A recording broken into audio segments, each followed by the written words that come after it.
It's amazing to see this great turnout because obviously you feel as strongly about downtown South Bend as we do. And we really want to hear over the next weeks and months a lot of the ideas that you have. And so tonight, though, we wanted to bring somebody to kind of launch this, somebody who's kind of been here before and has done that and has kind of been on the ground in a place called Durham, North Carolina. We have a fan.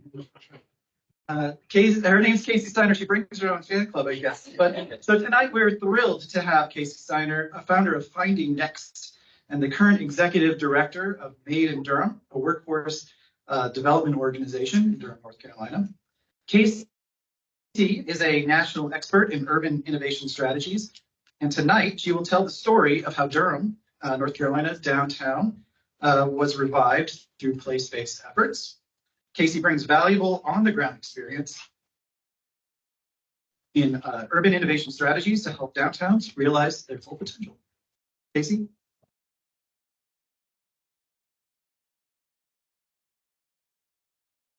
Thank you so much for having me this evening here in South Bend. I will tell you a quick story that South Bend plays a very special part of my life. I married my high school sweetheart back in 1978, and we had 36 incredible years together until he passed away here not a couple of years ago. But our very last trip that he wanted to take with me to commemorate our life together was South Bend, Indiana. I know you laugh at, he was a die-hard Notre Dame fan.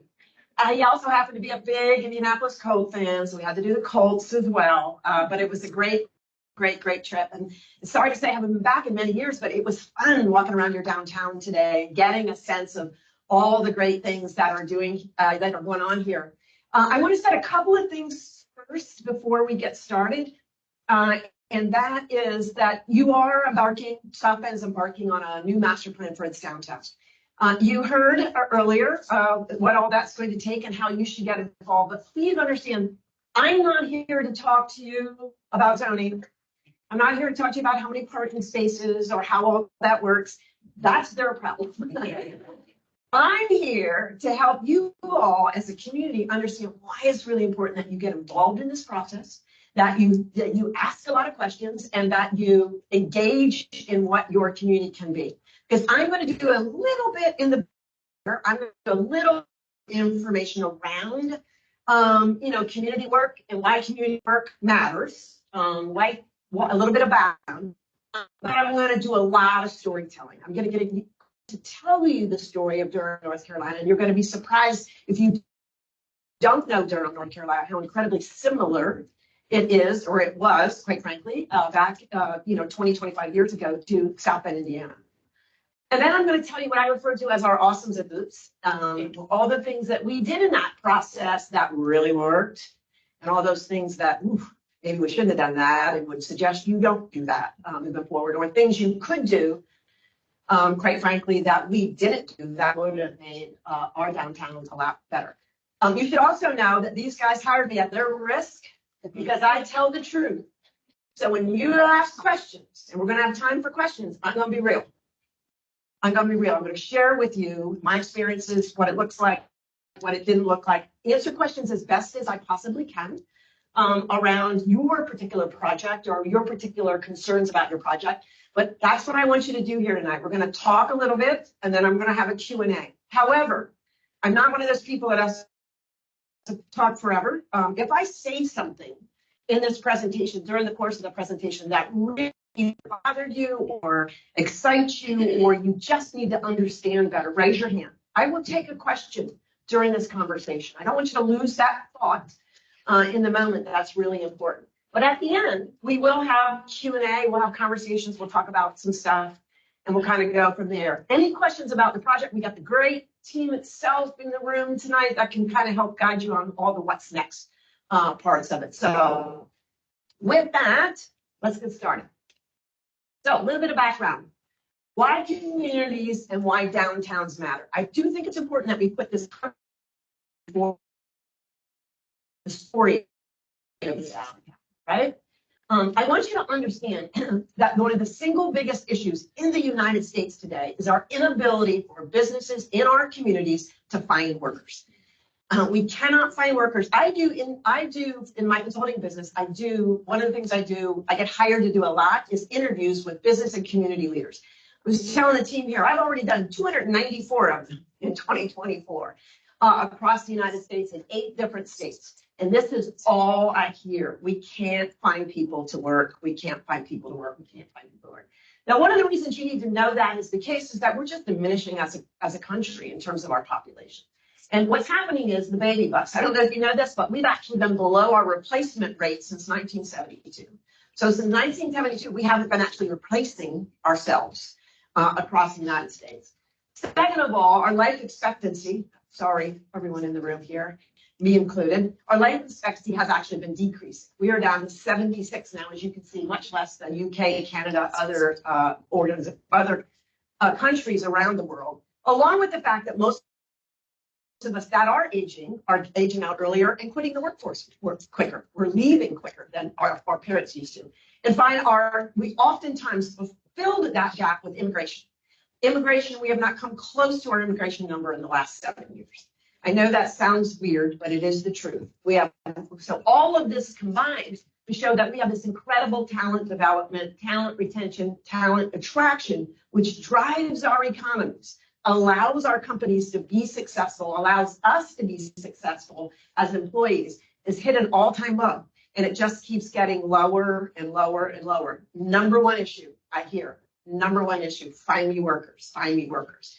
You should also know that the whole rules around talent and how you can where you can work and how you can work has changed pretty dramatically since COVID. So that complicates all of this as well. So understanding that talent really is important for our community to succeed. Why? I want to talk a little bit about why that matters to your community. Talent right now, because it's a shortage, has choices. You can decide who you want to work for and where you want to live. You can decide the job and you can decide the community. And that's what's happening.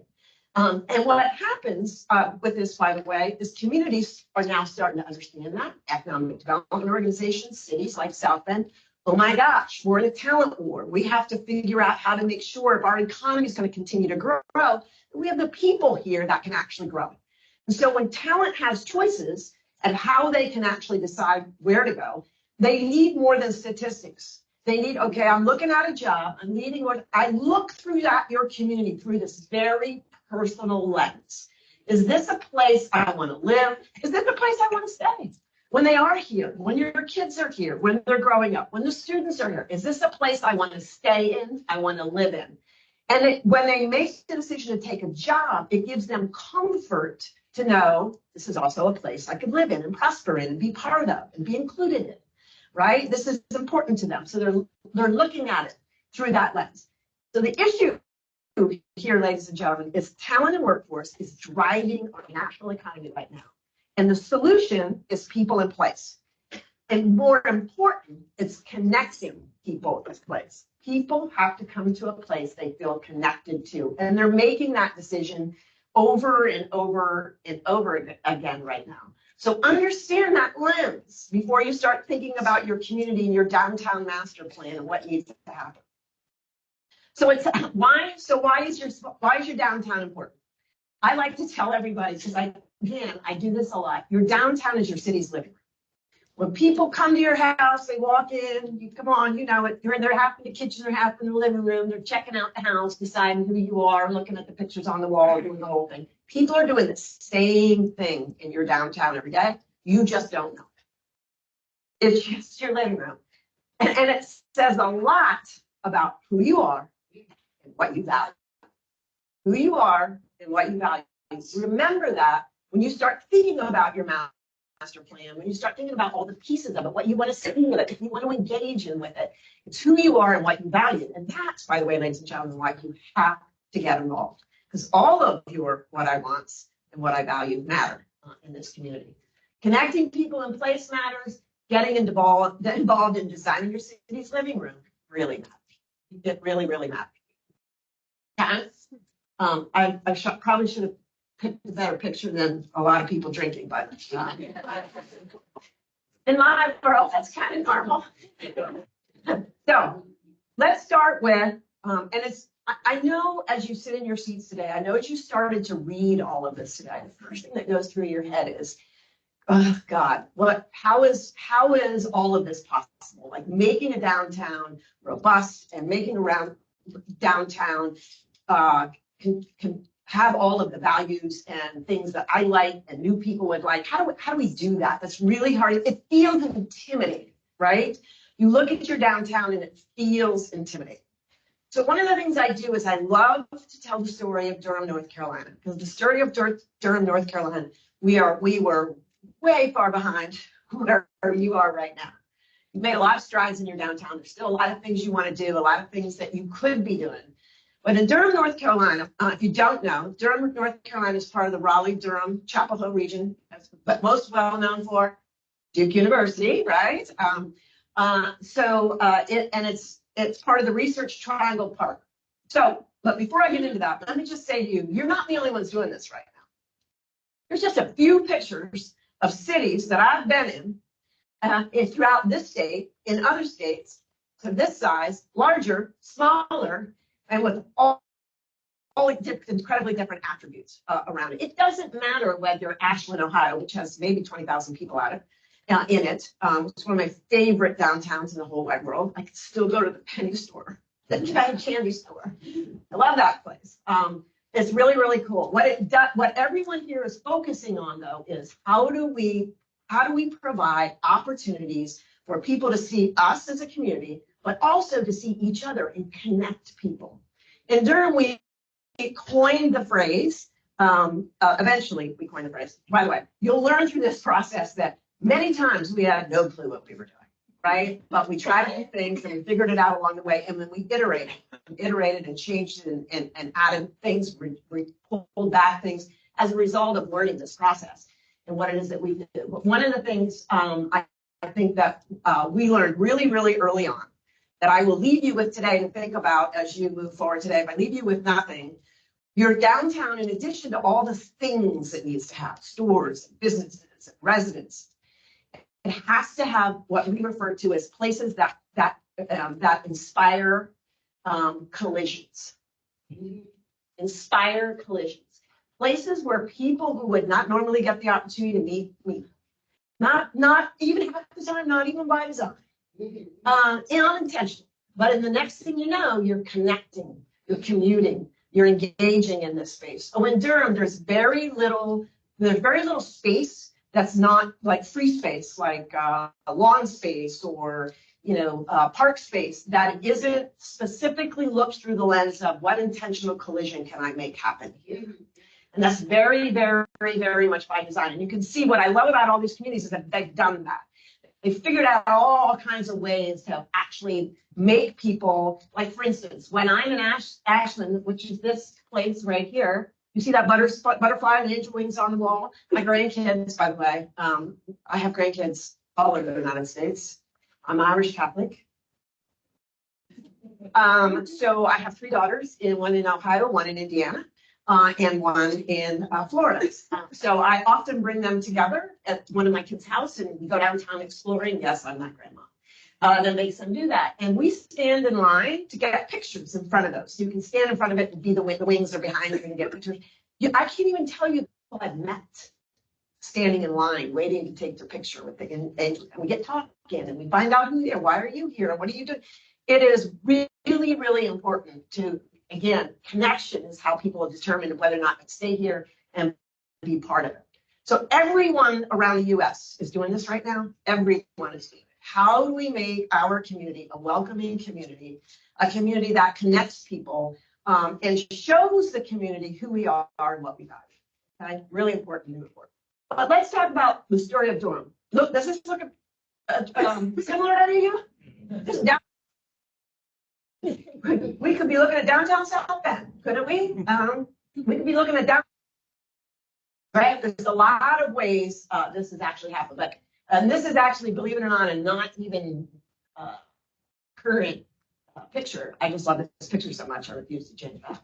And I'm going to tell you the story of Durham and all the phases we went through and what happened and what was successful and why it made a lot of sense for us. But before I do that, I want to make you understand that there's a lot we have in common. We were both built on manufacturing. South Bend was built on manufacturing decades ago. Durham, North Carolina was. We were one of the cigarette capitals of the world. Not so great in 2024, right?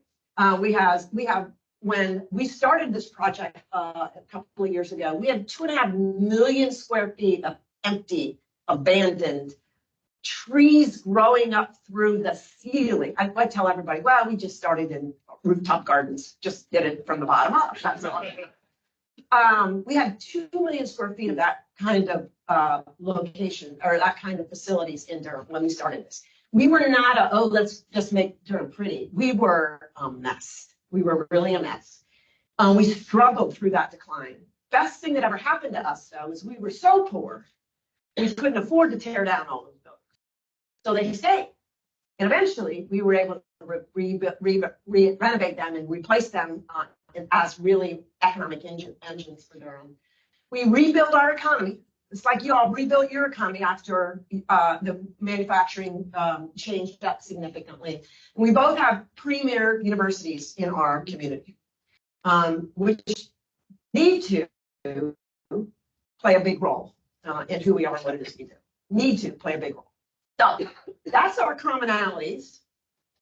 So I'm going to tell you the Durham story. By the way, this is the American Tobacco campus. This was Lucky Strike. Who all you elderly, older people in the audience know Lucky Strikes.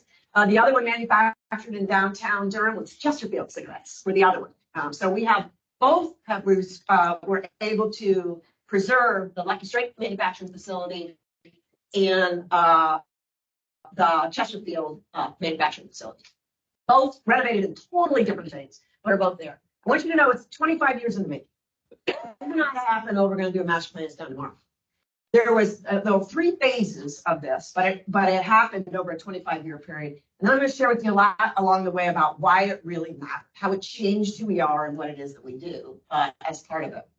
So again, as I say, we were tobacco and textile. We were one of 3 Black Wall Streets across the United States back in the day.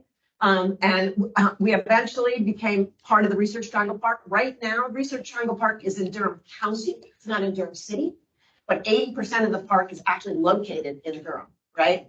That park didn't get started till the 1960s, 50s, 60s, right? Didn't actually start to develop and build until the 70s, well into the 70s. So about that time, we started in the 1980s. We started the decline of tobacco and textile. If you would have walked into this building right here, this is the one I just showed you the picture of a minute ago. That was the building, right? One of the buildings right there. If you walked into that building in 1983-ish, you would have, it was eerie, really, really eerie. It's the tobacco company up one day decided they were closing their doors, and that was it. It looked like everyone got up from their desk and went home for the night and never came back. Faces, cups, papers, everywhere. And it sat like that for 17 years. 17 years. I'll tell you how it got started in a minute, but it sat empty looking. When I say trees were great, the only people using that facility when someone actually bought it and renovated were the police and the fire. Police and fire to practice fire retention related activities and to do drills with the police department. So no one else was actually using it. During the time of tobacco decline, the regional growth emphasis of the Research Triangle Park started to grow. That made it even worse because no one really cared about downtown anymore. We're going to split the park, right? So the park, if you've never been to the park, it's an amazing park. It's the largest park in the research park in the United States, second largest in the world. Of course, China had to build one bigger about 10 years ago. It's huge, huge facilities all over. It's over 2 counties, Wake and Durham. Wake is where Raleigh. If you read about Raleigh, so that's Wake. Durham is Durham County. And it began to grow, and it created its own campus. So it's a research campus that's thousands of acres, right? In Durham, county, but not anywhere near downtown, in the far end of the county.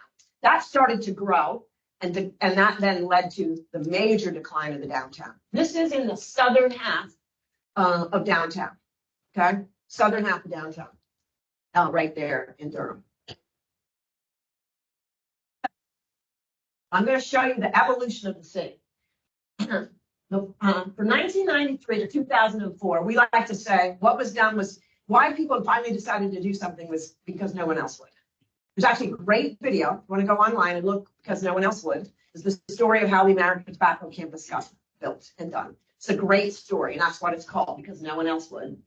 The second, and that was very organic, and I'll tell you that story why, and you'll understand that in a little bit. The second half was 2005 and 2015, and we went, damn, this is working. Maybe we should do this. So first is nobody else would. Maybe we should, right? We got real busy in 2005 creating a new economy in our downtown. And it became very opportunistic. Like we took advantage of every opportunity we could. And then finally, once we really got this going, I say because damn, we were too good. We had to get very intentional because we never, you're going to hear me say this all day long, never in a million years believed it would happen. We had no plan for success. No plan for success whatsoever. We just were chugging along. We're going to make this plan work. We're going to do it. We're going to do it. We woke up in 2016 and we went, oh my God, what are we going to do? We have all these things we did. We were so good at this that we had to get really intentional about increasing residential, et cetera, that you'll see when I tell this story.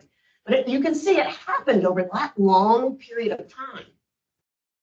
I'm going to spend a little more time than normal on this story. Because this is where it all started, the first two, and then I'll kind of go really fast through the other ones. But again, raise your hand if you have a question, you want me to be a little more explicit. So I had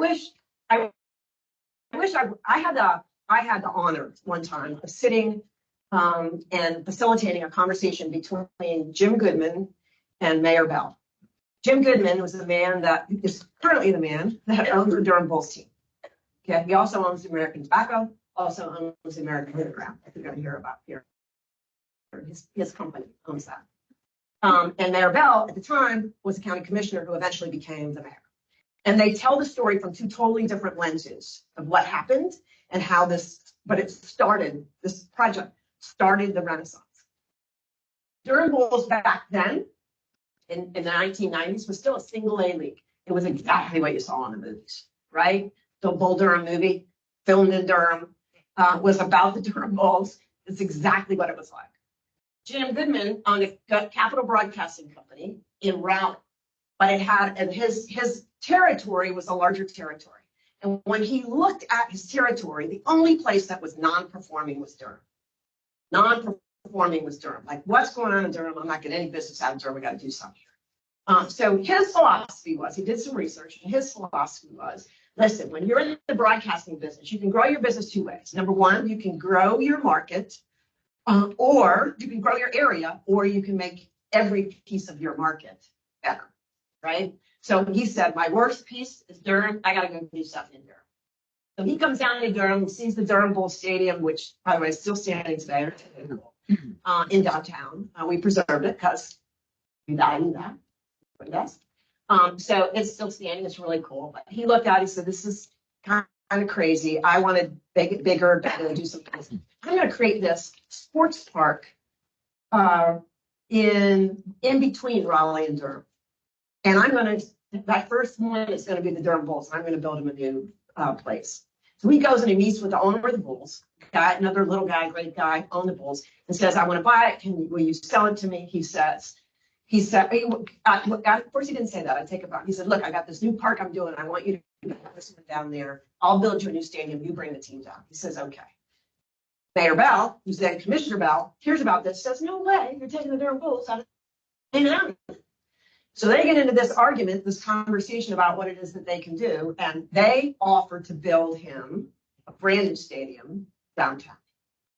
And I will leave out a lot of the funny parts of that story and just say that he changed his mind at a meeting and decided he would take the city's offer, and he would go ahead and build that stadium. Now, I want you to, the one part I should say to you is this is important.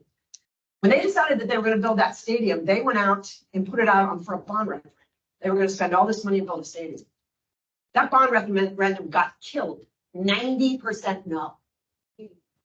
90% no. Okay, the county did. And then the then county commissioner, Bill Bell, went over to the county and said, we can't lose this. You can do it through your bond referendum program. Let's put it on your bond referendum program and you build them a new stadium downtown, which they agreed to do. Three of the city council people that voted yes to do that were unelected the next year. No one admits to being against this stadium now. And what happened was they agreed to build the stadium. So Jim decided, well, I'm going to, if that's the case, I'm just going to buy the club. So he bought the club from this gentleman, and he now owns this club. This stadium, looking like what you're looking at, is a recent, not recent picture, actually, it's a couple years old. But that stadium has been up over 25 years. It's breathtakingly beautiful. They just did a $20 million bond referendum to update it, and Jim Goodman, the owner, put $12 million into that stadium. He doesn't even own it, just to participate in it because we really like it. It was really, really important to the other parts of the city. When Jim built it, he decided none of these buildings were there. None of this existed. He said, well, what the heck? Maybe I could be a real estate developer. Maybe I can use all that land. I can put some stuff there, put some property in there and build some stuff. So that's what he did. And it's much to everyone's surprise, people loved it. Said, yeah, I'll go to that. I'll put my office in there. That's a really good thing. Let's go do that. So that's called Diamond View 1, 2, and 3. There's 3 buildings that wrap around the park that were not there. But now Jim's sitting there. I got this nice park. I got these 3 buildings. And I'm looking at that mess across the street. 1 million square feet of tobacco warehouse with trees growing out through it. And all my people are coming into town. They're enjoying the ball game. Then they're put right back in their car and they're going home. They're going home. So they're not staying, not doing anything in downtown. So what they decided to do is, if we're going to be able to do that, if we're going to do this, we got to figure out what to do in that building. Now, there have been many offers to do something in that building. And Jim just decided he really needed to do something and give it a try. So in 2000, he went and he made an offer to the city. By the way, this is what it looks like right now. Just so you know, it's over about 1.5 million square feet between all of the buildings. It has apartments, it has retail, it has commercial, it has bars, it has restaurants, it has and Duke as well. It has education in it as well. A phenomenal, beautiful facility at American Tobacco. And that opened in 2004. So let me just tell you how it happened. It's 1.2 million square feet, and the original key partners in 2024 were Capital Broadcasting, Duke University, GSK, and McKinney.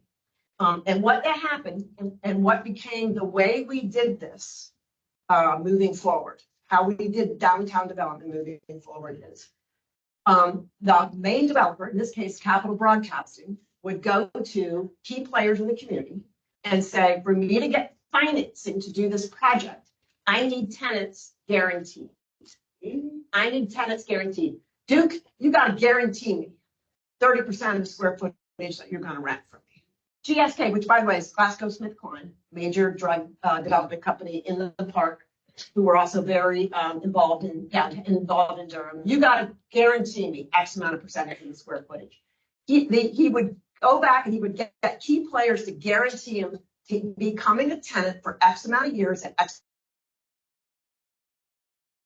the project off the ground and get it moving. Bank then financed it. They got construction. They started it. Everyone else raised their hand and said, I want to be part of it once they saw it. Today, it's like I said, it's a 1.2 million square feet. Actually, in addition to all those things, also has technology co-working space. It has a PBS television station, radio station. It has a YMCA and has a high school located on the event space on this. Today, you could walk in there, you'd see Oracle, Apple, Google, Duke, Burt's Bees, all in there. By the way, none of which, other than Duke, was here before 10 years ago. But they all want to be part of this space and all want to be part of this fun. Now you can see what I'm talking about here. If you look at those chairs up there, all of this, by the way, all of this are just pieces of what you can find on American Tobacco. Those chairs are in the middle of a grassy knoll, no bigger than this spot right here. No bigger than this spot. In between a building, an old coal shed that they turned into a YMCA basketball court, outdoor basketball court right behind it. And then it funnels down into the main part of the campus. And so they made it all grass. And it was cool for a while, right? And then they said, it's kind of waste just sitting here at grass. So they turned this small piece of it into a hammock park. There's hammocks, come hang out, lay in a hammock. They changed this piece into tables and chairs. You just pull up a table, chair, talk, eat, do something. And they changed this piece into a life-size chess set that you could just go and play chess for. And there's not a day where people aren't out there meeting other people, talking to other people, intentional collisions. It's very much about what we do is about intentional collisions. The last thing I wanted to say on this, by the way, this is really cool. So Burt's Bees took a large piece of the manufacturing building there for one of their offices. This is their U.S. East Coast headquarters, and they're located here. And a couple of years ago, Burt, the original Burt, passed away. And Burt's Bees with Capital Broadcasting went up to Vermont, where he lived in the woods, and bought his hut that he lived in and tore it apart piece by piece, brought it back, and put it on the campus in front of their building. Now that becomes a place where people, you can see people over here, all come and hang out, want to see it and be part of. Again, anything that we can do to just, and again, our value, we value history. We value where we came from. We value, the environment, whatever it may be, but that's what we do in Durham now. So when we started this process, when we finished this process of the park and of ATC, we started to say, okay, we're starting to understand what we value. We value innovation, we value revitalization, and we value diversity. These are the three things that we came to a conclusion of in this process that we really value. So then we started to say to ourselves, okay, in this next phase, we got to be a little more opportunistic about what those value propositions are, right? And how we do it moving forward. So again, I'm going to give you some context. Durham Bulls here, American Tobacco here. If you go to Durham Bulls here, Diamond View building here. On the other side of Diamond View, again, another empty lot. By the way, right behind us, the jail and the courthouse. Literally behind us, the jail and the courthouse. And the city said, okay, this is going so well. We're in 2005 now. The campus opened a year ago. It's really robust, going crazy. Let's build a performing arts center. We got this empty lot here. Why not? And no concern whatsoever that we were in front of a jail and a courthouse. They built this beautiful Durham Performing Arts Center. Story I want to tell you on the Durham Performing Arts Center. Story is important to you. When they first decided to do this, it's a 2350-ish seat theater. Beautiful, well known for its acoustics. It was really, really beautiful. But while they're building it, they decided, well, we're spending a lot of money on this. City doesn't know what they're doing to run this. We'll contract with someone. And they just went out and they were going to enter into a contract with, I wish I could remember the name of the company, I can't, but really mediocre, like someone that just did events, not shows, events. We're going to contract with them. We're going to have them run this for us.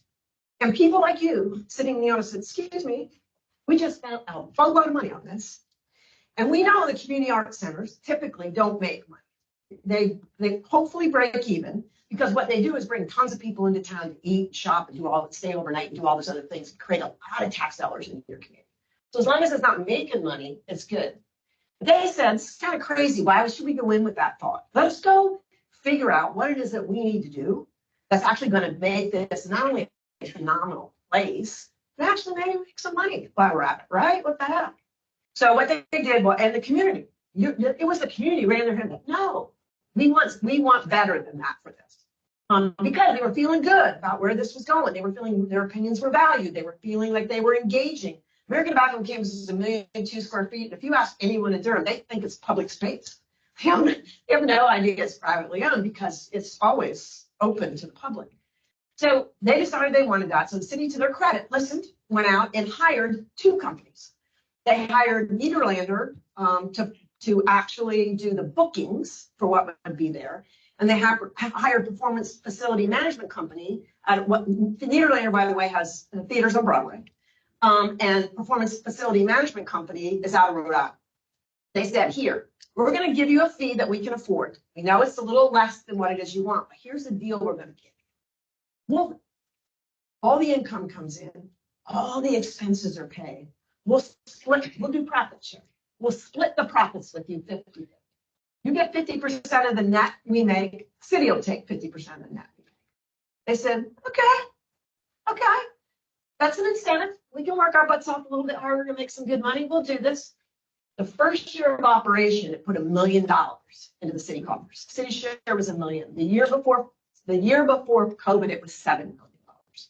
So this, it is the 5th ranked by Billboard magazine most successful ticket sale venue, performing arts venue in the country, behind only New York, Las Vegas, Radio City, Hard Rock, et cetera, et cetera. It's amazing, and it's got diverse. I can't even begin to tell you the diverse talent that comes in there on a regular basis. We do get Broadway shows all the time, but we get concerts and school shows and just a whole bunch of stuff. It is booked constantly, and that took off. That then, okay, we got a performing arts center. We got this great community, this downtown that's doing crazy in American Tobacco. All these visitors coming to see it, the ballpark. Maybe we ought to get involved in hotels. We had one in downtown Durham, a Marriott. And over the next couple of years, we built a bunch of them. This is 21C, which is, I always tell everyone, is actually art boutique that happens to also be a hotel. It's full of this crazy art. That is an old hotel in the middle of downtown that they turned into a super cool hotel. In the middle of downtown. Upstairs, you can see that balcony area. They turned it into a swimming pool and event space with band space there. We love our art and our music in Durham. A lot of bands everywhere. This is one of only 3. This was an original bank building in downtown that went under during all that bad times we had. Mid-century, this is one of only 3 mid-century bank buildings in the country, and there's tons of them, that was converted into a hotel. That's called the Durham. As you can see, it has a hotel top bar and restaurant up there. Super cool. I'll show some pictures of it later. And then eventually we actually built, see, this is Diamond View 1 that you saw in the first picture, that building there. Now we got the Durham Performing Arts Center here. What the heck? Let's put a hotel here. So this is an A-loft that's actually connected between the two of them. All of those in downtown during 2005 and 2015.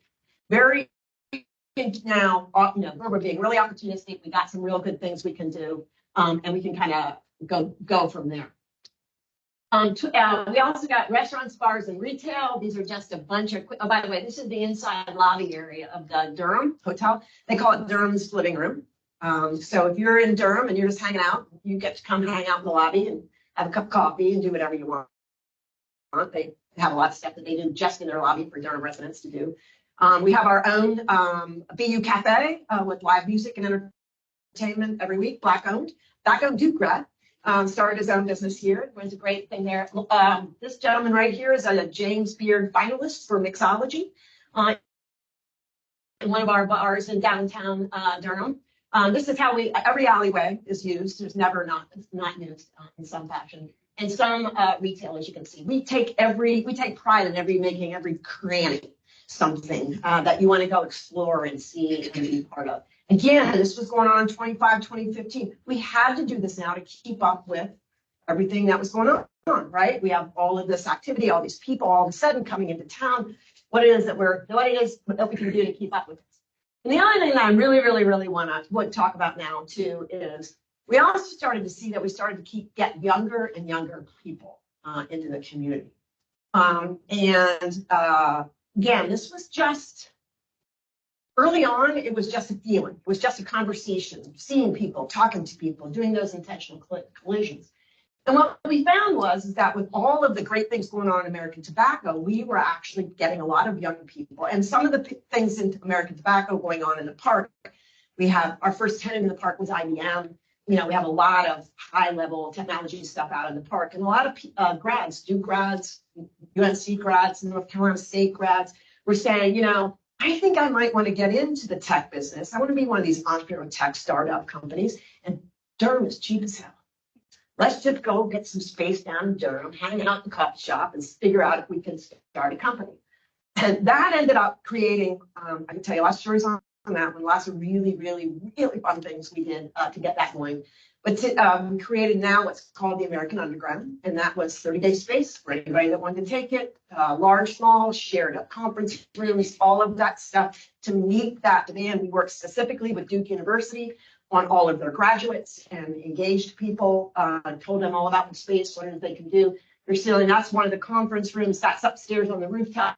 You can like hang out, and we have an event space up there to do. But also, again, a little opportunistic. So we had two young guys in Durham. If you when you get to know Durham or you go to Durham, you don't hear Durham, you hear Durham, D-U-R-M. That's how, if you're from Durham, what you say is Durham, right? And we had two young guys that said, that sounds like a great brand opportunity. And then they created this company called Runaway, and Runaway created this Durham brand of clothing, of all kinds of stuff like that. And it is now the standard in Durham. You won't walk down the street and not see someone wearing something Durham, talking Durham, all of that kind of thing. And that really came from this whole thing of we're Durham. We may not be Raleigh, we may not be Chapel Hill. We are really us. This is who we are. We're young, we're gritty, we're entrepreneurial. This is who we are. And so they came up with this brand, and it is now Durham's brand, officially adopted by Durham. The city of Durham, everybody, of course, we say the city of Durham, but Durham is what we use on everything it is that we do moving forward. Yes, sir. I think you're talking about Durham being a city. I would say to you, yes and no. And go ahead, finish. You want to finish that? Okay. I live in here. Mm-hmm. Something happens in life. Mm-hmm. So, a lot of people did. Mm-hmm. Okay. Mm-hmm. Mm-hmm.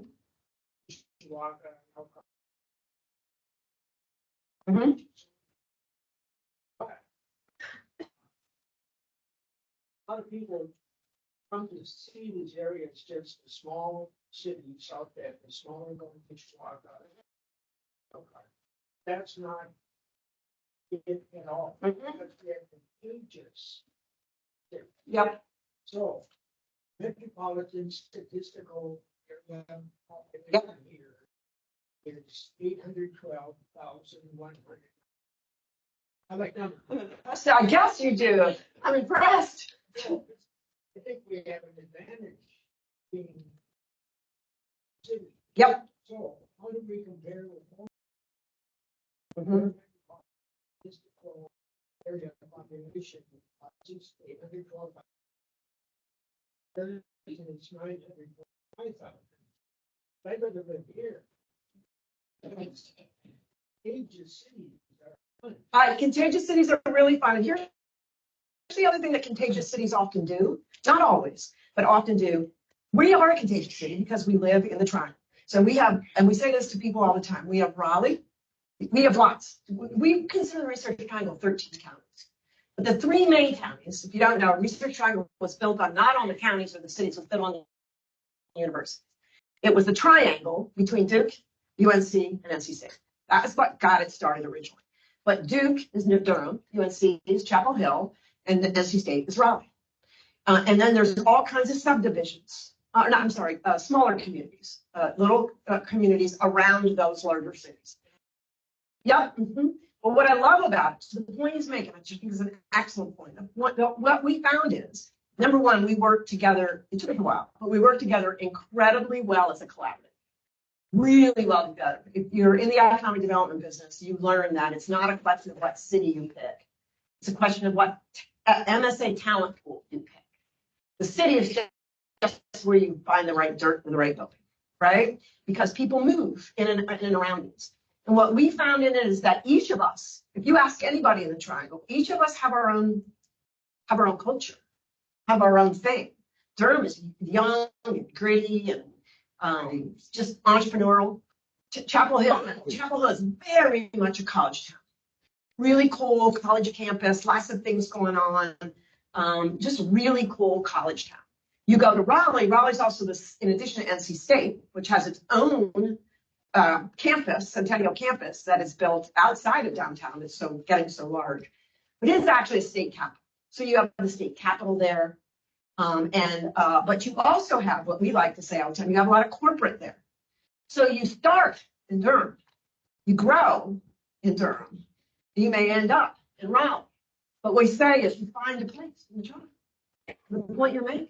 It's the contagious stuff that goes on. If the region is that kind of region and that kind of fund and has that kind of brand amongst them, it really makes your brand that much more unique and that much more saleable. We found in doing this. We have a really, really cooperative relationship there. So that is Durham's brand. We're very much that right now. So what did we learn this second time around?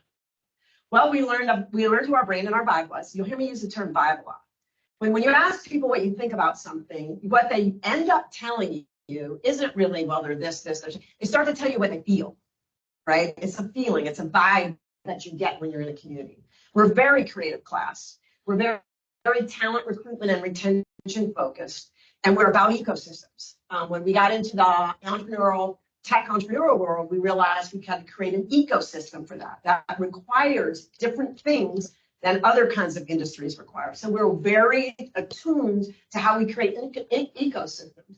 Yes, we knew we wanted to do revitalization, but we understood that sense of place as part of that revitalization was really important. We learned that live, work, learn, and play. We add learn into this. We're a college town, as you are. Learn should be engraved as part of our values. We believe that we are the urban living room. Downtown is the urban living room. It's where people come to understand, to meet people and have a drink or something to eat and make friends. Walkability was really important that we did. So now these are just add-ons to values. Diversity, entrepreneurship, connectivity. We can absolutely say, how are we connecting and including? Intentional collisions. We learned that terminology and we did it. So we just kept adding to our values. So every time we would look at another project or another piece of the plan, we just kept saying, does it do this? Or are we missing something? That it just because it's not part of this, it still could be, and we're missing something. But we started to use those as our values. Then 2016, 2024, residential and mass life science technology, we've been discovered. Downtown Durham has Google, Meta, Apple, they're all downtown. This, by the way, was the other Chesterfield building. That is now a life science entrepreneur. So people doing drug discovery as young entrepreneurs are doing it in labs that are created specifically for that work out of Duke and UNC. These are all buildings. That was our first, how do you like that? Our first in Durham. It was commercial on the first floor, office space, WeWorks, all of that on the second, third floor. And then all up except the top three are apartments. The top threes are condos. We never had a condo in downtown Durham until 2020. 2019. That was our first condo sale in downtown Durham. And so we get a lot of that. And when I say residential and mass and life science and technology and mass, it is definitely downtown right now. What that did for us, it added a different kind of values. We have to continue to innovate and iterate, but don't lose ourselves in it. Don't lose ourselves in this just because we're excited that Apple and Meta and Google are here. How is that part of our value system? Never thought about affordability. Oh, hell, we're so successful now that we can't afford ourselves. That's what I'm talking about. Never planned the issue of affordability. That's a big problem for us right now. Now, diversification, all kinds of stuff. We just assumed we'd be in industry sectors that we were always in, right? We're seeing this incredible diversification going on. Access and opportunity. You know, when you start getting into this, you gotta be cognizant of making sure there's access and opportunity for everybody. Early on, that was easy because we were Durham, we were young, and we were gritty, and we didn't have much. But as we get more, we can't forget to not forget everybody else in Durham and make sure that we have access and opportunity and never lose focus of local. The one thing we've done really, really, really, really well on local, in downtown Durham, I should be able to tell you, I think one of these slides will tell you how many restaurants we have. I can't remember. We have no chains. We have one chain, I take that back. We have a chain, a little chain in a building right next to the Durham Bowls, right? Nowhere else is there a chain restaurant in Durham, downtown, we have hundreds, all locals. Durham's never lost its value on local, on the restaurants. We could do a little bit better on the retail and business services side. And we know that and we're working on it, but we are really, really good. And we decided, oh my gosh, we're being so successful. We didn't think we'd have to worry about local. It's only us. No one cares about us. We're in Durham. Trees are growing up through our ceiling. You don't have to worry about local. You do have to worry about affordability in local when you do these plans. Make sure the community gets to be part of it, your success, as the success actually grows.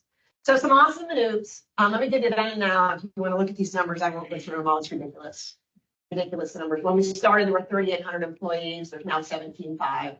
When I say coming, these are all announcements that have been made. Announcements been made that shovel's about to be in the ground. I love this one. We started out with 183 residents in 1993. Mostly the RAPs outnumbered number of residents. We're now at 9,700, and we have projects that have announced that will take us up to 18,400. I can count on my one hand the number of those that are affordable units. Big problem for us moving forward because we didn't plan for success. But you can see what it did for the town. It's a really vibrant town. People love coming to it. It's fun. It's got a little bit of everything in it. And we've been incredibly lucky along the way, but also intelligent, intentional about it. We've had a $2.23 billion investment since 2000. I want to point out that 35% of that is public and 65% is private sector. Takes collaboration. Public-private partnership is a big thing. You'll hear from me as I wrap this up. As you see right there, public-private partnership. When we did American Tobacco, I forgot to say, while that was a private sector development with private sector partners, the city and the county came in and said, we're going to take care of parking. Because any development that size got to have parking requirements, right? So the city and the county did 3 parking decks on campus that they owned. And that served all the activities that were going on downtown and on campus and downtown to lift that forward. There's always a public-private partnership in Durham, everything it is we do. We got really good at big vision and being bold and not caring. Why would you not be bold? Yeah. The reality of the situation is in Durham back then, you couldn't get any worse. So let's go for it. Let's really go for it. What is it that we want to be? If we're going to spend this money, let's spend it wisely on something that's really going to move us forward. Authenticity was critically important. What I mean by that, we didn't try early on. I would say to you that we're struggling with that right now. But early on, it was very authentic. Everything we did was part of Durham's fabric. We didn't try to be someone we weren't. We got bold in what we were good at or could be. Just needed a little help with. We did very intentional, but with a sense of urgency. Right? We never let it get off the burner. People started to get mad about it, or there was a problem with it. We okay, we got to go solve this. We're not going to put it on the back burner. We got to figure this out. Very intentional with a sense of urgency.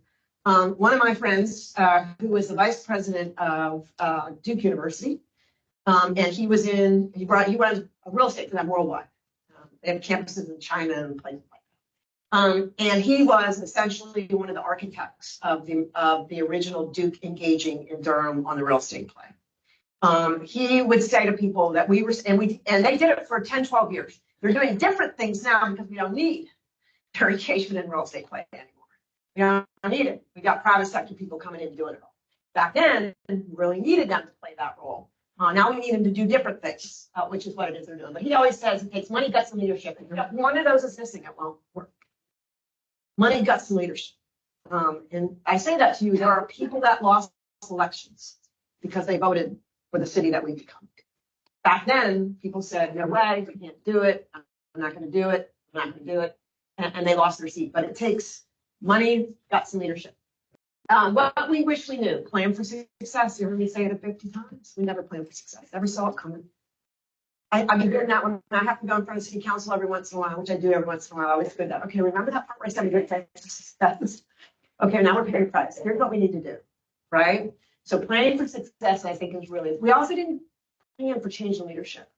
This is an ongoing activity. You know, getting involved in this and being involved in this and really wanting to be part of it, it's really important because leadership changes. Your leadership at key institutions change, your elected leadership change, they change. And so making sure, this was a 25-year trip for us. Most people, it's not quite that long. It took us a while to get it going. But to make sure that you don't lose leadership and partner roles. Making sure that all the partners understood, okay, just you doing this one project doesn't get you off the hook. You got to do 4 more in order to make this happen, right? So that's how we do it. We have to learn that you have to learn, which we did not do, to broadly share the authenticity. And what I mean by that is, you know, we did not early on when we were doing some of the things that we were doing, we weren't conscious enough to make sure that all of Durham understood that they could be part of this, right? That they could be part of this. We learned that along the way. We got better at it, but it definitely hampered some of our efforts later on and our success. Later on, because we did not share the authenticity, the engagement, and the success with everyone. And that's a big thing for us now. We make sure that we say this all the time. Early on in this experience, we did not understand how important it was to ensure that all Durham shared in the economic prosperity that was about to happen. We know that now. That's what makes a good community. And so we're way more intentional about doing that than we were really, really, really early on. By the way, that's our goal. If you haven't figured that out, in center and downtown. I had nothing to do with that. Okay, ask me questions, guys. Okay, go. You know what? You said a lot of stuff. Okay, here, microphone. We want to try and record this as much as possible, people. Yes, you said a lot of stuff that was really interesting to me.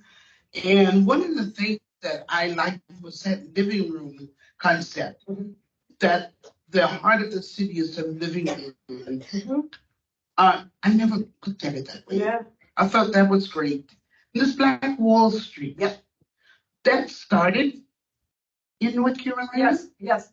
Durham had white Main Street and black Main Street. Mm-hmm. They were side by side with each other for many, many years and lived very equally but separately. Mm-hmm. Through about 1970s, 1980s. It's still there and still active. And but not what it was originally. And we are recognized as one of 3 major Black Wall Streets in the United States. Interesting. And then the last one, I like the intentional collision, bringing people together. I'm a networker. Okay. And so that was really interesting to me. Thank you. Yeah. Got one here. Oh, sorry. Thank you. When you started out, is there any way you can show the first film that you had, the first picture? The first picture. And it's that. All the way from, all the way.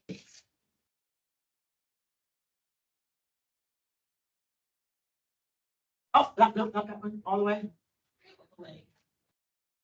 Right there. Oh, that one. Go back. That one. No, go back. More. One more back to the people. That one. Okay. You talk about diversity. Yeah. I know. Shutterstock was the cheapest one I got. No, it doesn't work. I said, you talk about diversity, you have male and female, but you show no racial diversity there. Yes, and you're right. Thank you for calling me out on that. Let me be very clear. Durham has no one majority race. We are a minority majority city, and we are very proud of that. And she is right to call me out.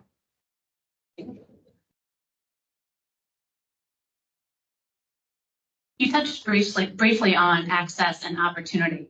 can you just touch on the role of public transportation with connectivity and providing additional access as far as downtown areas with the vitality and opportunities? Yeah, big issue for us downtown, transportation all through Durham, but specifically in downtown.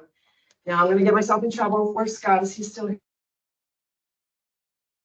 here? No? Okay. Oh, there he is. Run out now. Quick.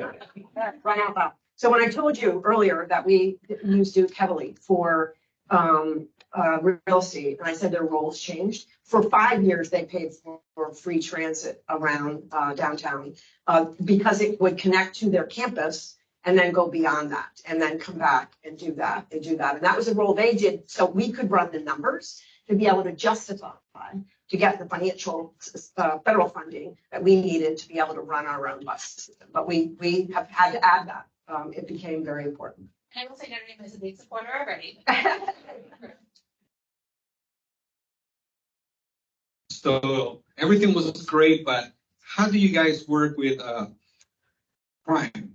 Yeah. Crime is a big thing, and homeless. How do you guys tackle that? Sounds like your city was like South Bend at a time when it was, no jobs, so crime got bigger. Crime got homeless bigger. became more, and now we're trying to become better. But how do you guys work with homeless and crime? Yeah, that's really good. I would say to you that we don't do homeless any better than anyone else does right now. I think everyone's struggling with how to do the homeless population, and Durham has some initiatives, but I wouldn't say they're resoundingly successful. Crime would go up and down and all around and in between. We were terrible at the beginning of this. We got much better at it. We got post-COVID bad again. We have an organization called, we have a Black organization there called Hey Tide. And Hey Tide created a new initiative called Hey Tide Reborn. And that nonprofit that you heard I work with Made in Durham, we partner with them. And they work directly with the criminal justice system inside Durham. Provide opportunities for specifically crime-related individuals and gang members to be able to find opportunities for training initiatives and jobs in Durham. It's a very, so it's been a program, it's only been around for about 3 years right now, but doing incredibly good work, but not at a scale yet. But I would say to you, it's making a huge dent in the crime. Crime is still an issue in Durham. I'm not gonna lie, it's still an issue in Durham. Very specifically, crime against crime is where we're at right now. But it's real. It's a problem. Yep. We are very proud of our bicycle infrastructure here. So what is it like in Durham? Yeah, I didn't even bring that up. There's so much I could bring up on this, and you only have a small amount of time. That's a great question. We are also very proud of it as well. We have, first of all, we have a 26-mile American Tobacco walking pathway that goes from Durham towards Raleigh. You can go that whole way, which also allows bikes as well. We have a very bike-friendly city council, and most of our main thoroughfares in and around downtown have bike lanes. And we've reduced parking lanes outside of downtown to allow for, not in downtown, but outside of downtown to allow for more bike lanes as well. We have I would say to you, we have a very robust bike plan and implementation in Durham. And it includes downtown, but it's quite frankly, it's all of Durham.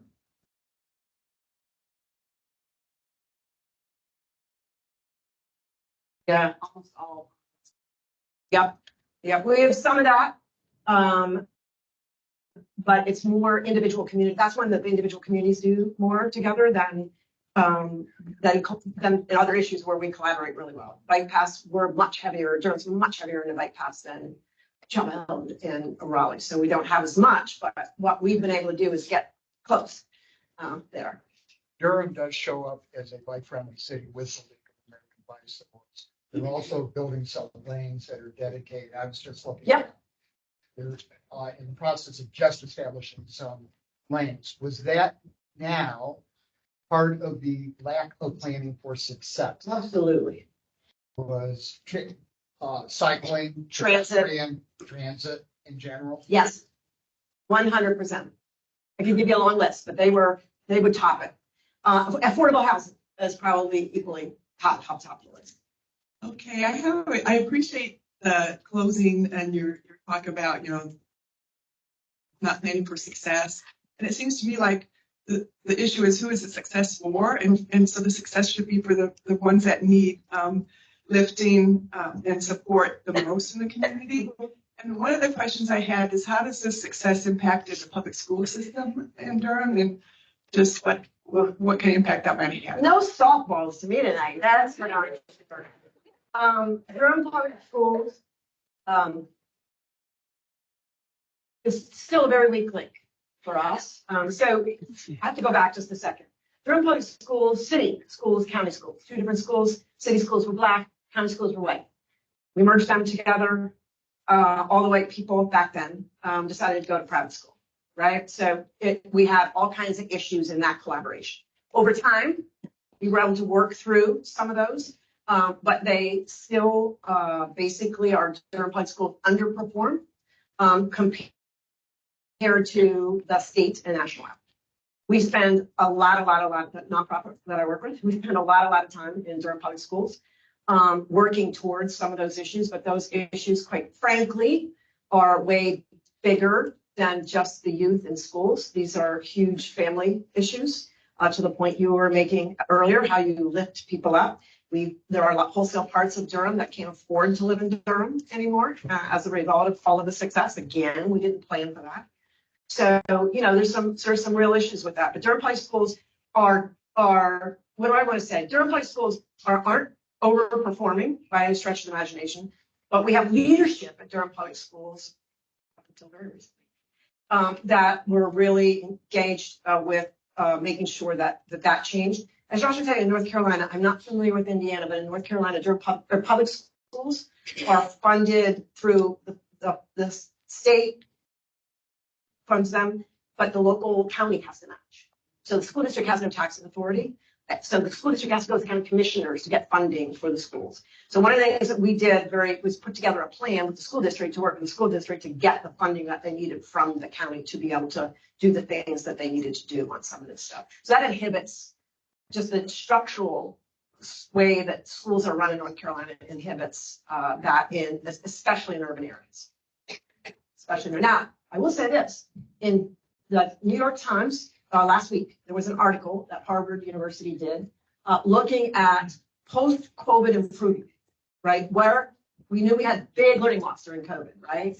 And what they looked at every school district in the United States to look at how they were doing in getting that back, right? In the United States. And Durham was literally mentioned in the article as being one of the best in the country of bringing it back up. To where it was. We had one of the largest increases there. So we're getting there, but we got work to do. I'm looking around here. Well, okay, the mic's over here. One of the things I really appreciate is a constant thread in your presentation was talking about the community engagement into the visionary kind of structure of where this direction was going to go.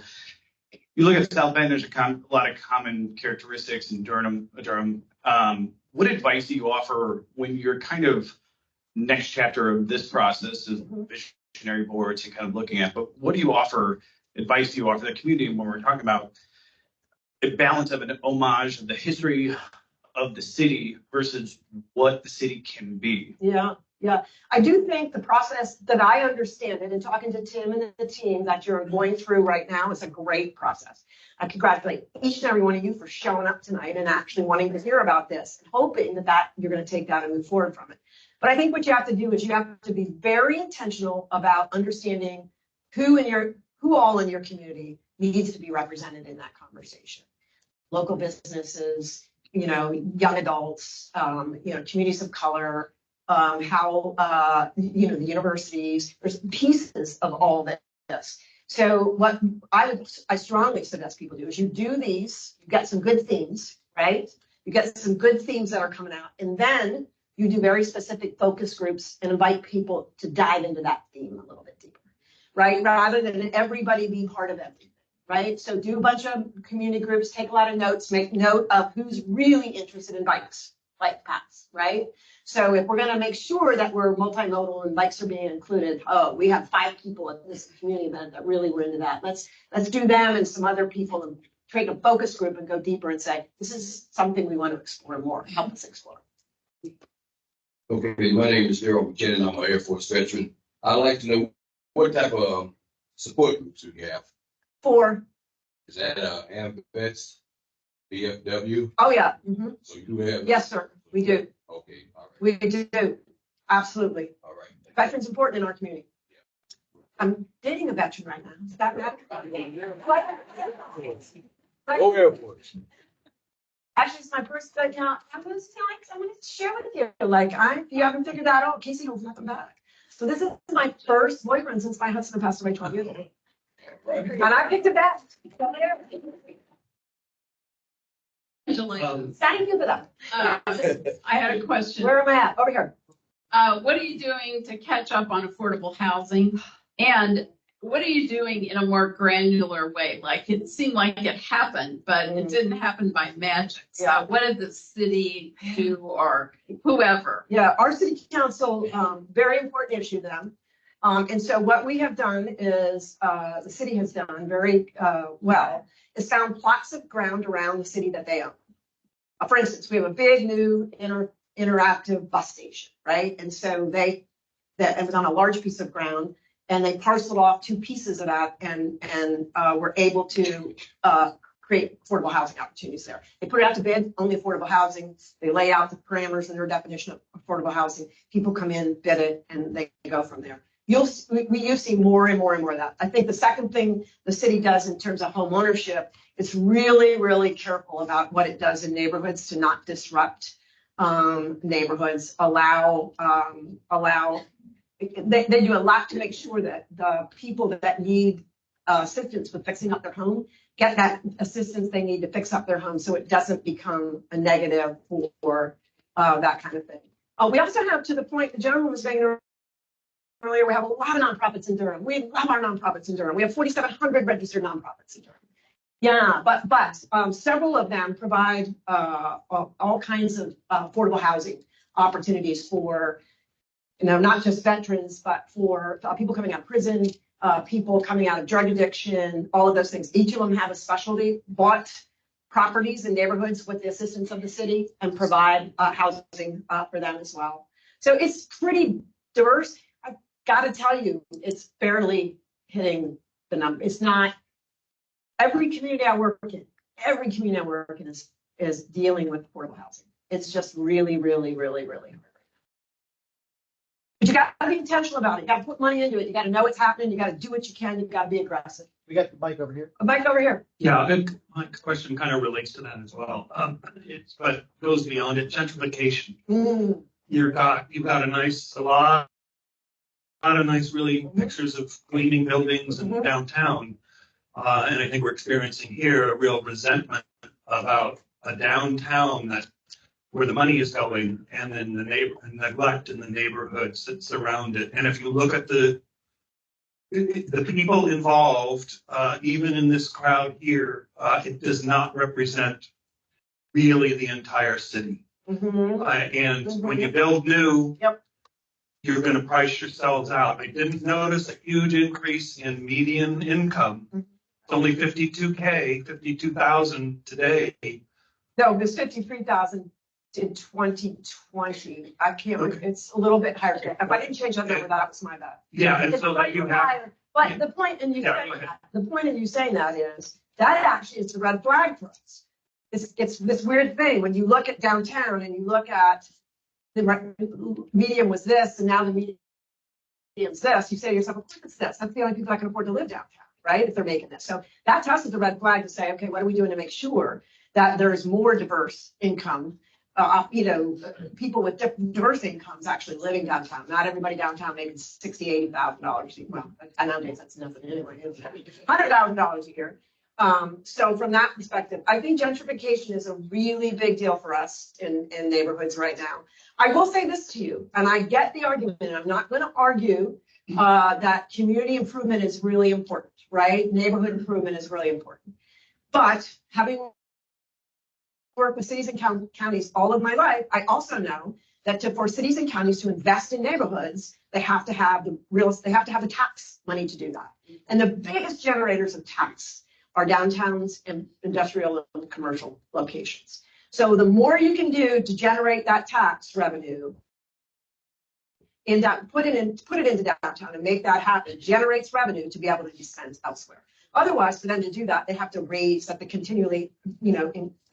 raise the level of taxes and everything. Now, I'm saying that at a high level. Every community is different, right? But at a high level, that's typically what happens. Wait, I'm sorry, I have to go with it. She has some question down there. Okay, go ahead. I just want to follow up a little bit on that, just because some reflections that you might have about, are there either in Durham some things you wish you would have done, or because you travel so much, you've worked with so many cities, some things that you think cities should do, 1 to 3 concrete things that private profit or not-for-profit or public sector could do, some kinds of programs to help challenge the interracial wealth and intergenerational wealth gap. In your county, it's, I think, 74,000 median house income, 44,000 for Black families. And so what are some things we can begin to do now to build upon that and learn from you guys? Oh my gosh, now you're going, this would be an hour for me to answer this call. This is my passion. It's why I work for the nonprofit organization I work for. So I think there's lots of opportunities. I think to the point that was made earlier, I think they begin in schools. I do think very strongly that I can tell you that we have done an economic mobility study in Durham, and I can tell you that there are wholesale parts of Durham that have not participated in the economic prosperity that is Durham. And so what Made in Durham does is it looks at the education and career system in Durham for 14 to 25-year-olds. And we look at every institution and every nonprofit that's playing in that space, and we identify where there's misalignment, gaps, and barriers to success at the end. Our job is to go in and fix that. So we go in and we identify them, we find them, we fix them as best as we can in the system. One that we're doing right now, for instance, our #1 industry sector in Durham is the life science. Our #1 industry sector in life science is biotechnology. Biotechnology, when the rest of the world was closing, we added 8,000 new jobs in Durham during COVID. It's insane, the biomanufacturing that goes on there. What you don't know, most people don't know if you're not in that space, and most of our residents aren't in that space and don't know that, is that to work as a bio line technician in a biopharma entry-level position requires nothing more than a community college certification to be able to start in a job that's $28 an hour.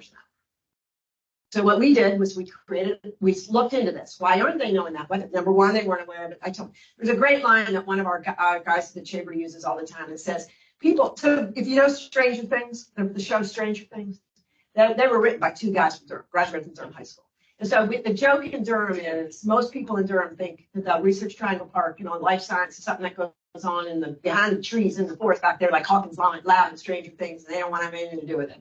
There's no awareness of it whatsoever. There's no opportunity. These kids are, and I can give you 1,000 stories.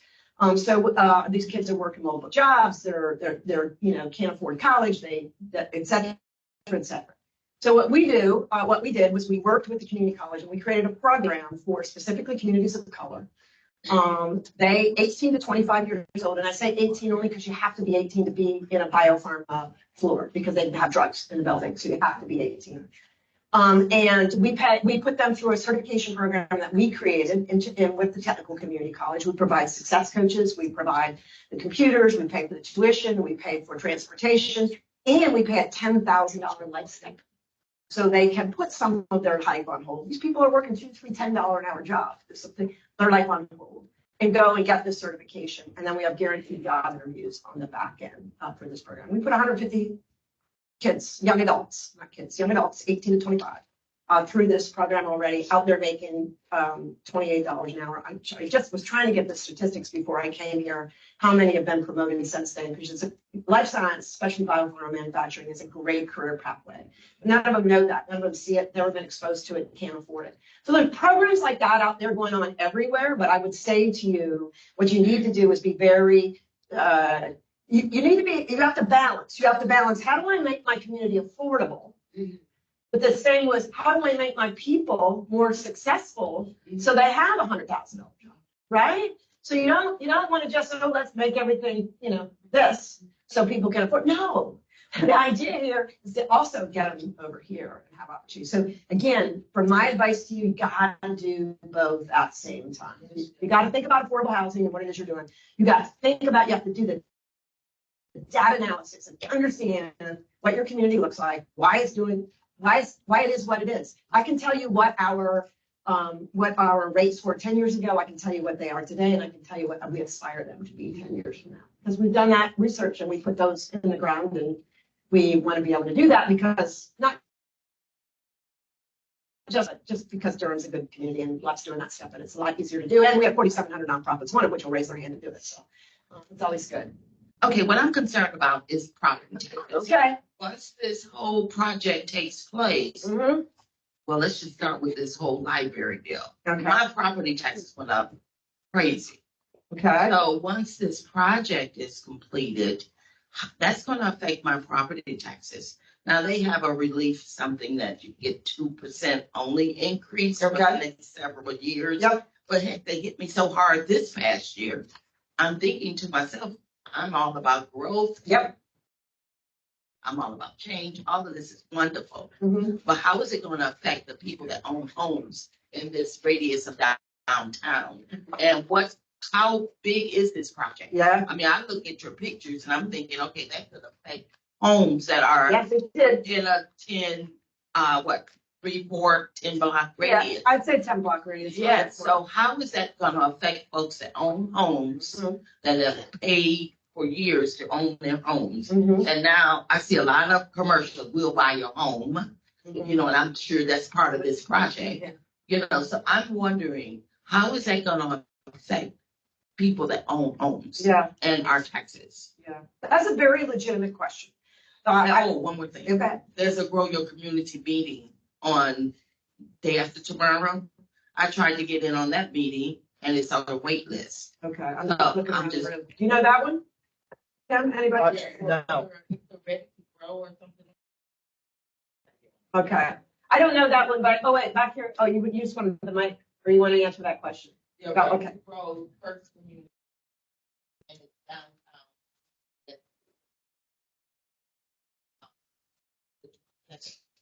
That's a network of childcare providers. okay. And so they meet on a monthly basis. They usually meet at the WNIT building. Okay. I think they're moving the location though because they had too many people. And Childcare is a huge issue right now. Okay. Yeah. I got the mic back. Yeah, no, I can't, what I want to say to you is I can't answer that. It really goes from community to community and how it is you do that. In Durham, we have a downtown business infrastructure district, BID, okay? A BID means the businesses downtown get charged extra. They get charged extra because they get extra, right? And so what I mean by that is that then creates more revenue from downtown businesses and less of a need to create more higher taxes in these other communities. So that's just one. There's a zillion different ways you can do it, but it is an important issue because the last thing you want to do is gentrify your people outside of the neighborhoods around downtown because they even what's keeping you up for a long time. Don't let that happen. Tim. So there's a lot of really interesting connections between our two cities. One big one was that they both had an industrial base. Yep. And lost that. Yours was tobacco. Yep. Here it was automotive and manufacturing. I think one key difference is that your area also had this new emerging area, which was research. Yeah. So you had a lot of people in what I saw your slide about the Yep. creative class. Yep. Rigid Florida, Yep. that whole thing about a certain type of people that really help an area grow because it's a very attractive, forward-looking type of population to have. We don't have that same thing here. So we don't have that money that exists in the area, in the region, that you maybe want to migrate and bring down here. So in your work in other cities and going elsewhere, what do we do if we want to have a great fun downtown, but we don't have the wealthy broadcaster who says, I want to buy this building and turn it into a cool complex that's going to bring people. So we have the chicken and egg thing. It's like we don't have enough people living downtown and we don't have enough cool businesses to bring people downtown. So, what do we do? So remember back when I told you, by the way, this is just one example. It's not an easy answer. There's not one I can do, but there's things you can do. Remember I told you we had gotten the American Tobacco campus off and running. It was just opened. It only been opened in 2004. So 2007-ish, 2004, 2005, 2007-ish, we started seeing, like I said, young entrepreneurs. When I say entrepreneurs, I'm talking 21, 22-year-old kids that said, I'm going to be the next, Apple, right? And they came to Durham and they found some space that was, $2 a square foot, and they put up a table and a laptop and they went to town with the internet, right?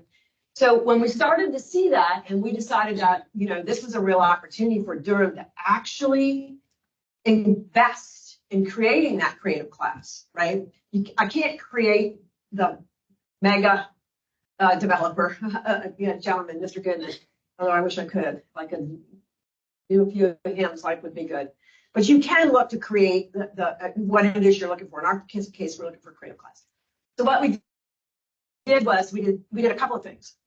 We went to Duke and we asked Duke if they would give us a list of students that had graduated, that were in any kind of tech or finance, because we had a big fintech piece too, that we could reach out to. Or that they would be willing to reach out to. And they said they had difficulty with being able to do that, but they came up with an alternative for us. They said, here's what you need to do. We've done a bunch of research, and here's what you need to do. You need to run, back then, by the way, you could run Facebook ads for like $25. It was nothing. I have no idea what they are now, but back then it was like $25. We ran Facebook ads for people between Durham and New York City that were graduates in the technology field or had on their Facebook post something related to technology. And we ran ads about this new initiative we were going to do and calling Startup Stampede, that we would say, come try Durham for free for 60 days. We know you're going to love it. What's your alternative? Staying in your mother's basement for the rest of your life. So come try us. It was just a fun little we were inundated with requests to engage in that process. And I will tell you, we went through, we rented an old building that was empty downtown, the chamber did. We rented it for like $500. We went to the thrift store, I walked up the street with furniture and put it inside this old bank teller location.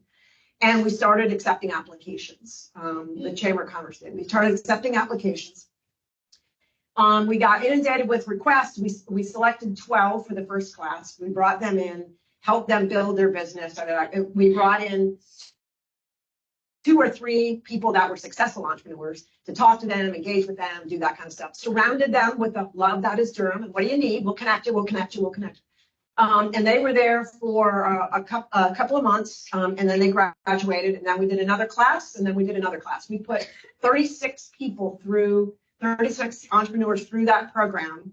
This was back in, I'm not lying to you, this was back in not even 2010, and 28 of them are still in downtown. Durham. But that got us started. Hey, we can do something, and we can do something different. So the next one, you're going to love this one. This one's really loud. So the guy that helped us I hired a young guy to help us put all that together. And when he got done putting all that together, and we did it was really successful. He said, hey, I got another idea. now that this one's over, what do we do? And I said, okay, I better sit down. I got to hear this. He says, I think we should give away the world's smallest office. We're going to call it small. I'm like, okay. He goes, yeah, we're going to go. Remember you saw the BU Cafe up there? BU Cafe? We went to BU Cafe. They have a 50-foot, like this glass window with a little stage in the front at the time. And it was where somebody would sit and play guitar or do something. So we went to them and said, we want to give away this as an office. This square footage right here, it's no bigger than this, in a window that went like this, right? And there would be a desk right here, and where we put, and they said, how they were very smart business people. They said, you can, as long as you build us a full-blown stage in the back, we'll give you this. I said, okay. I said, we're going to need it for 6 months. So we put this program together, and we put it out, again, just on social media and a bunch of stuff, said, we're giving away the world's smallest office. The concept here is that if you want to start a tech company in Durham, all you need is high-speed internet, which Cafe has, a laptop, which we will provide for you, and connections to people that will help you build your business. And all you need to do is turn your chair around, because BU Cafe pretty much was our downtown living room. That's where you went to hang out, have a meeting, do anything. Everybody knows anybody. Here, go talk to them, go do what it is you want to do.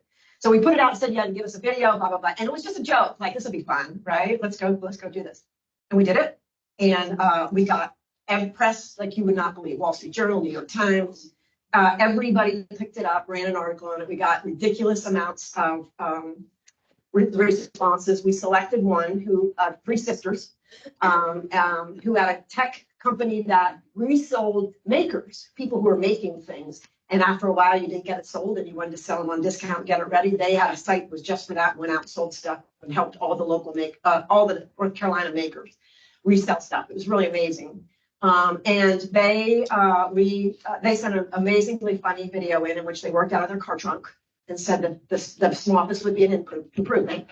And they won it. And that got us so much press, it exploded our tech scene. So all of a sudden we got that rep and people just started knocking on our door right and left. How do we do this? How do we do that? How do we do this? How do we do that? IBM actually paid for the whole thing.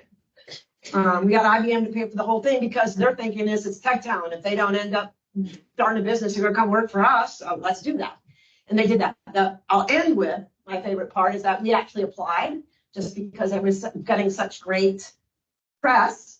We applied to the World Chamber of Commerce Congress worldwide and won the world's most innovative economic development project in Doha, Qatar, in 2013.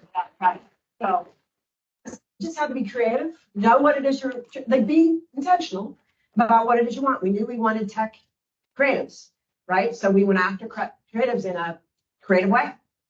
And it turned out, and then once we got community excited from there, the community supported it. It wasn't just us doing it. It became a big community.